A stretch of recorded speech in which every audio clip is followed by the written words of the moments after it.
Let me tell you a story about a quiet revolution. It's not the kind you'll see on the news with flags and marches. It's the kind that happens in the quiet moments, in the space between a thought and an action. It's a story about you, me, and the little glowing rectangle that has somehow become the center of our universe. Picture this. It's 3 a.m. The house is silent. The world is asleep. But in the soft blue glow of a bedroom, someone's eyes are wide open. Their thumb moves in a hypnotic rhythm, up and down, up and down. They aren't looking for a life-saving message. They aren't handling an emergency. They are watching a stranger assemble a sandwich for the 10th time. Or reading a heated argument between two people they've never met about a celebrity they don't actually care about. This person is us. This is the modern human condition. We have convinced ourselves that this little device is a tool, a convenience. But a tool doesn't wake you up in the middle of the night with a phantom vibration. A tool doesn't make your heart race when you see a notification count. A tool doesn't leave you feeling empty and exhausted after a 45-minute session of what was supposed to be a quick check for the weather. Welcome to 2026. The screens are faster. The connections are instant.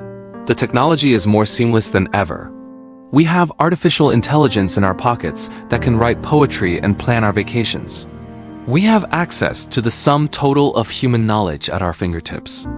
And yet, we are more anxious, more distracted, and more burned out than any generation before us.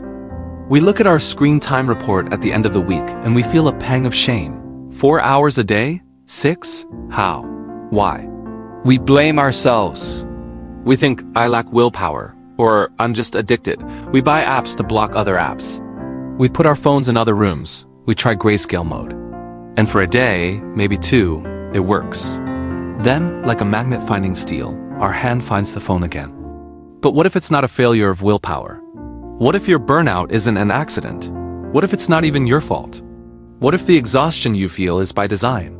Let's rewind the clock. Not just a few years, but a long way back.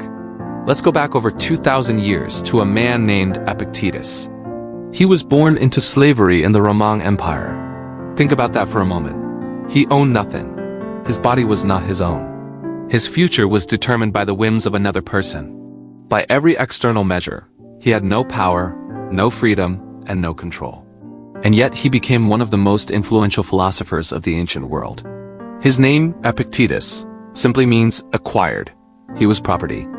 But inside that man, owned by another, was a mind so free, so sovereign, that his teachings have echoed through the millennia, inspiring emperors and soldiers, artists and thinkers.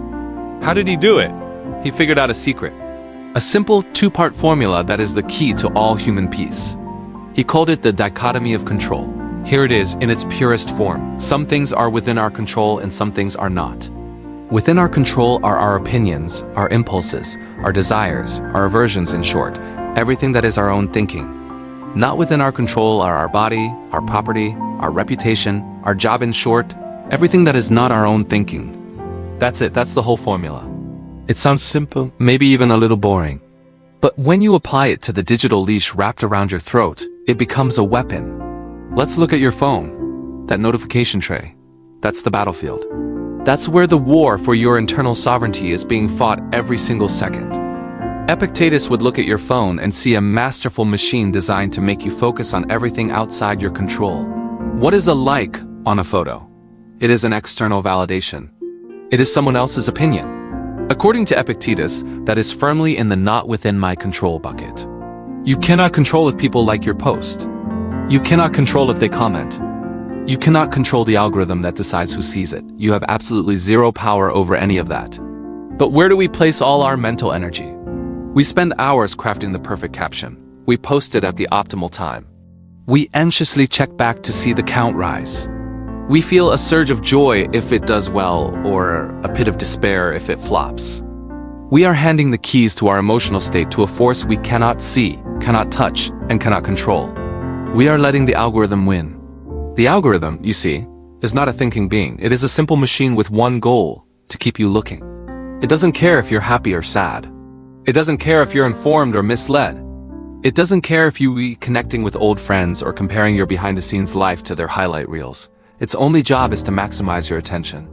And the best way to grab your attention is to play with your emotions. To make you angry, or envious, or hopeful, or outraged. It knows that if it can make you feel like you're missing out, you'll check again. If it can make you feel validated by a notification, you'll stay longer.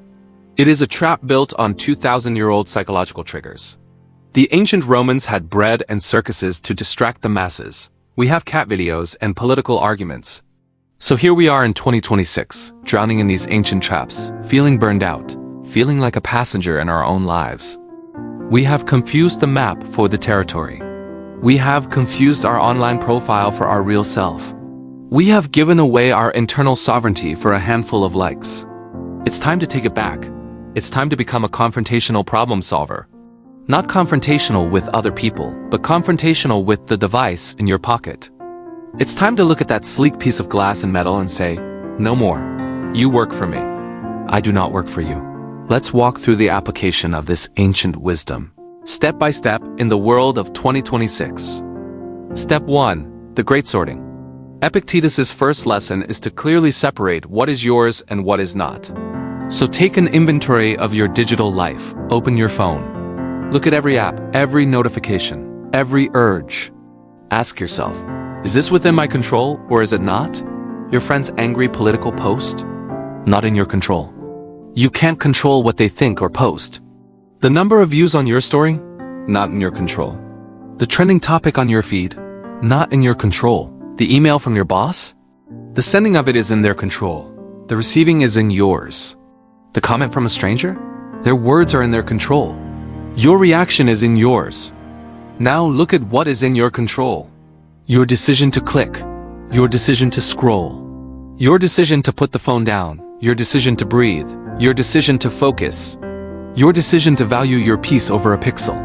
This is the first act of sovereignty. It's a mental separation. You are building a wall. On one side of the wall is the chaos of the world. The opinions, the algorithms, the noise. On the other side is you, your mind, your choices, your peace. Nothing gets over that wall without your permission. Step 2. Taming the notification tray. The notification tray is the algorithm's battering ram. It's designed to breach your wall. Every ding, every buzz, every red badge is a demand for your attention. It's an interruption. And every time you respond to it, you are training yourself to be a puppet. Here's the confrontational approach. Go into your settings right now. Turn off all notifications, every single one. I'm serious. The only exception you might consider is a phone call from a specific person on your favorites list. Everything else? Silence. The world will not end. I promise the important things will still happen. If your house is on fire, the smoke alarm will wake you, not a tweet. If a loved one is in trouble, they will call, and the ringer will still work. But that dopamine hit notification telling you that someone you went to high school with liked a photo? That doesn't need to buzz your pocket and interrupt your life. This is reclaiming your sovereignty. You are telling the algorithm, you do not get to decide when I give you my attention. I do. Step 3. The scroll with purpose. Now that the noise is gone, you can actually use the tool for what it is. When you pick up your phone, ask yourself a question before you unlock it. What am I looking for?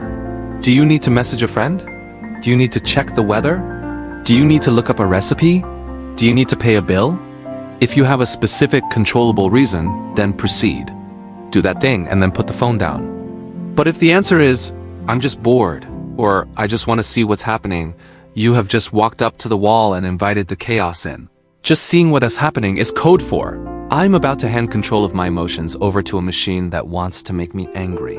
If you are bored, that's a wonderful thing. Boredom is the mind's way of saying, I am ready to create. Ancient philosophers didn't have smartphones. They had boredom, and in that space they had thoughts. They had ideas. They had conversations. They invented Stoicism.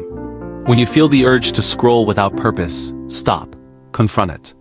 Say to yourself, this is the algorithm trying to win. I choose to win instead. Then do something else. Stare out the window. Take a walk. Pet the dog. Let your mind wander. That wandering is where your own thoughts live. That wandering is freedom. Step 4. The comparison trap. This is the most insidious part of the digital leash. We see a friend's vacation photo. We see a colleague's promotion announcement. We see an influencer's perfect morning routine, and we immediately feel less than. We feel envy. We feel like we're failing. Epictetus would laugh at this. Not cruelly, but with the knowing chuckle of a free man watching a caged bird peck at a mirror. He would say, "Why are you comparing the inside of your life to the outside of theirs? That vacation photo? It's a tiny, curated slice of their life. You don't see the sunburn, the argument they had with their spouse, the jet lag, or the credit card bill, that promotion? You don't see the stress, the longer hours, the office politics that came with it, that perfect morning routine. It's a performance for an audience. Their life is not in your control. Their successes and failures are not yours to judge or covet. Your only job is to tend to your own garden, to focus on your own thoughts, your own actions, your own piece of the world. When you feel envy rise up while scrolling, recognize it for what it is, a sign that you have forgotten the dichotomy. You are focusing on something outside yourself. Bring your attention back. Ask, what can I do right now to tend to my own garden? Maybe it's getting up and doing some work. Maybe it's calling a friend. Maybe it's just enjoying the quiet of your own home. Whatever it is, it's real and it's yours. Step 5. The phantom leash. Even after you turn off notifications and start scrolling with purpose, you'll feel it. That phantom vibration in your pocket. The urge to check, just in case. This is the withdrawal. This is the leash still tugging, even when it's unplugged. This is the final test of your sovereignty. When you feel that urge, don't fight it with anger. Just observe it. There it is. The habit, the training. Then choose not to act. Sit with the discomfort for a moment. Feel the anxiety of being disconnected and realize that you are still breathing. The world is still turning. You are okay. Every time you resist that phantom pull, you are strengthening your internal muscle. You are telling your own brain that you are in charge, not the algorithm. You are rewiring the pathways that the app developers spent billions of dollars to create. You are becoming free. The new story, let's imagine a different life. A life after you've applied this ancient wisdom to your modern problem. It's 3 in the afternoon. The sun is streaming through the window. You are working on something you care about. You are focused. You are in a state of flow. Your phone is in the other room, on silent. It's not because you're afraid of it. It's because you simply don't need it. Later, you finish your work.